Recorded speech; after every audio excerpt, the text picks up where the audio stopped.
हम प्रभु परमेश्वर को धन्यवाद देते हैं आज की सुंदर सुबह के लिए कि परमेश्वर ने आज की सुंदर सुबह मुझे और आपको दी है कि हम परमेश्वर के चरणों में आकर परमेश्वर की महिमा कर सके। प्रियो, परमेश्वर का धन्यवाद करते हैं। आज सोमवार का दिन प्रभु ने हमें दिया है, 11 नवंबर है। परमेश्वर एक एक दिन हमें संभाल लेता है, हमारी मदद करता है ताकि हम आपके परमेश्वर के नाम को धन्य कहते चले जाएं। प्रियो, मैं आप सभी का स्वागत और वेलकम करता हूँ living Christian movement fellowship ministry Jaipur Rajasthan में। परमेश्वर आप सबको बहुत बड़ी आशीष दे। परमेश्वर का हाथ आप पर और आपके पूरे परिवार पर बना रहे। ये हमारी दुआ है, ये हमारी प्रार्थना है कि परमेश्वर आपको बहुत बड़ी आशीष से भरपूर करे और आप आगे बढ़कर परमेश्वर की महिमा कर सकें। प्रियो, हर रोज मैं एक वचन आपके सामने रखता हूँ। इससे पहले कि हम अपनी इस बाइबल का अध्ययन करें और इस अध्ययन में हम आगे बढ़ें, लेकिन एक वचन आज फिर मैं आपके सामने रखना चाहूँगा।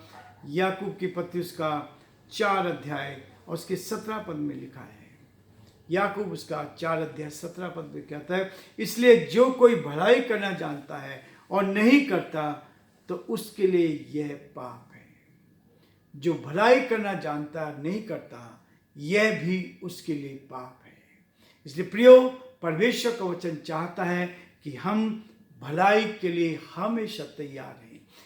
ईश्वर भलाई करने वालों के साथ रहता है, उसको बरकत देता है, आशीष देता है और आगे बढ़ाता है।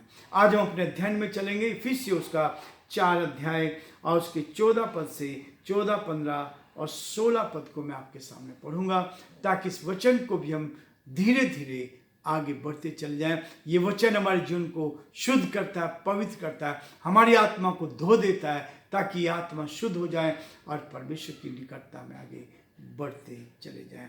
इसलिए प्रियो, 14 पद कहता है, ताकि हम आगे को बालक ना रहे, हम आगे को बालक ना रहे, जो मनुष्यों की ठग विद्या और चतुराई से और उनके भ्रम की युक्तियों के और उपदेश के हर एक झोंके से उछाले और इधर उधर घुमाए जाते हैं। 15 पद, वरन प्रेम में सच्चाई से चलते हुए सब बातों में उसमें जो सिर है अर्थात मसीह में बढ़ते जाएं। 16 पद, जिससे सारी देह हर एक जोड़ की सहायता से एक साथ मिलकर और एक साथ गठकर उस प्रभाव के अनुसार जो हर एक व्यक्ति के को ठीक ठीक कार्य करने के लिए उसमें होते हैं, अपने आप को बढ़ाती है कि वह प्रेम में उन्नति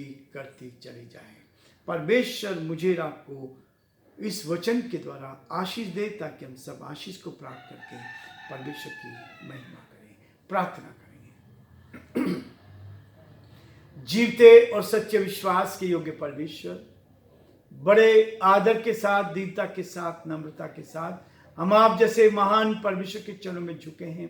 हम धन्यवादित हैं प्रभु कि आपने हमें संभाला, आपने हमारी रक्षा की, हमारी मदद की, आपका दया का हाथ हमारे साथ रहा। हम इसके लिए परमेश्वर आपको दिल की गहराई से धन्यवाद देते हैं और प्रार्थना विनती करते हैं प्रभु आपकी दया दृष्टि हम पर बनी रहे। हमारे सभी श्रोताओं के लिए, सारे भाई बहनों के लिए हम प्रार्थना करते हैं आपकी दया दृष्टि कदम पर साथ बनी रहे ताकि जीवन में उन्नति पाए और आपके नाम को ऊंचा उठा सके। हे दया के धनी और विश्वास के योग्य परमेश्वर, हमारी आपसे प्रार्थना, आपसे विनती है आपके अनुग्रह की दृष्टि साथ बनी रहे। बड़े आदर के साथ, दीनता, नम्रता के साथ हमारे देश को, देश के प्रधानमंत्री को, राष्ट्रपति को आपके हाथ में सौंपते हैं। हमारे प्रदेश के लिए प्रार्थना करते हैं, यहाँ के मुख्यमंत्री को, उनके कैबिनेट के मंत्री को आपके हाथ में सौंपते हैं। प्रार्थना करते हर एक को उत्तम आशीष दे। हमारे सारे भाई बहनों को आपके हाथ में सौंपते हुए इस प्रार्थना को अपने प्रभु अपने धार करता यीशु मसीह के नाम से मांगते हैं, आमीन। प्रियो, परमेश्वर का धन्यवाद करते हैं कि परमेश्वर ने आज का दिन फिर से दे दिया है ताकि हम परमेश्वर की महिमा कर सकें और जो जीवन उसने दिया है वो जीवन हम प्रभु की महिमा के लिए व्यतीत करते चले जाएं। जो भलाई करना जानता नहीं करता पाप करता है, लेकिन उससे आगे परमेश्वर का वचन कहता है ताकि हम आगे को बालक ना रहें। बालक कई बार गलती कर सकता है, लेकिन वो चाहता कि इस वचन में प्रौढ़ हो जाए, मजबूत हो जाए, आगे बढ़े, जवानी के आलम में आ जाएं, और जवान व्यक्ति के पास ताकत होती है, वो आगे बढ़ता है ताकि सब कुछ समझ सकता है। इसलिए वो कहता है ताकि हम आगे को बालक न रहे जो मनुष्य की ठग विद्या और चतुराई से, संसार की विद्या, संसार के लोग हमें क्या करते हैं, चतुराई से फंसाना चाहते हैं, ठग के विद्या के कारण चतुराई से हमें फंसाना चाहते हैं। उनके भ्रम की युक्तियों के और उपदेश से हर एक झोंके से उलझाने और इधर उधर घुमाने चाहते हैं। ये जीवन ऐसा है, संसार के लोग हमें घुमा सकते हैं, संसार के लोग हमारे विरोध में आ सकते हैं, संसार के लोग गलत चीजों में फंसा सकते हैं, जैसे आपको पाप की ओर आकर्षित करेंगे ताकि आप पाप की ओर आकर्षित होकर आगे बढ़ें। वो चाहता है कि हम सच्चाई में आगे बढ़े, ईमानदारी में आगे बढ़े, प्रेम में आगे बढ़े, दूसरों को भलाई करने में आगे बढ़े और जितना हो सके एक दूसरे की भलाई करते चले जाएं। 15 पद कहता है वरन प्रेम में सच्चाई से चलते हुए, प्रेम में सच्चाई से चलते हुए। प्रभु चाहता कि इस प्रेम को जो यीशु मसीह ने मुझे और आपको दिया है, उस प्रेम में सच्चाई के साथ आगे चले। प्रभु चाहता कि सच्चाई आपके जीवन में रहे, सच्चाई को लेकर आप आगे बढ़े, सच्चाई आपके जीवन में आगे बढ़ती जाए और सच्चाई को लेकर ईमानदार बनकर आप प्रभु की सेवा करते चल रहे। यही है सेवकाई, यही है सेवकाई। मैंने मेरे पास्टर से, डॉक्टर आनंद चौधरी से, जब तक इस संसार में रही, मैंने उनसे सीखने का प्रयास किया।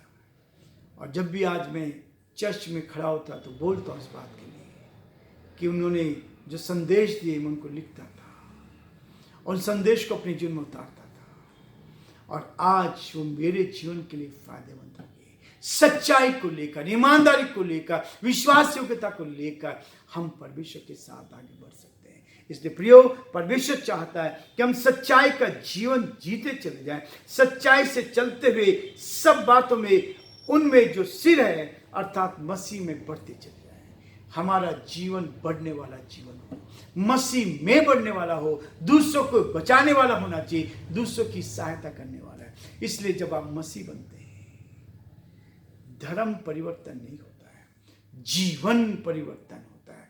जब जीवन में सच्चाई आ जाती है तो आप आगे बढ़ते हैं। परमेश्वर आप सबको बहुत बड़ी आशीष दे और परमेश्वर का आप पर और आपके पूरे परिवार पर बना रहे, ताकि आप आगे बढ़कर परमेश्वर की महिमा करें। प्रियो, आज हम ये रुकना चाहेंगे और परमेश्वर आप सबको बहुत बड़ी आशीष दे, आप आगे बढ़ते जाएं और परमेश्वर की महिमा करते हैं। परमेश्वर आप सबको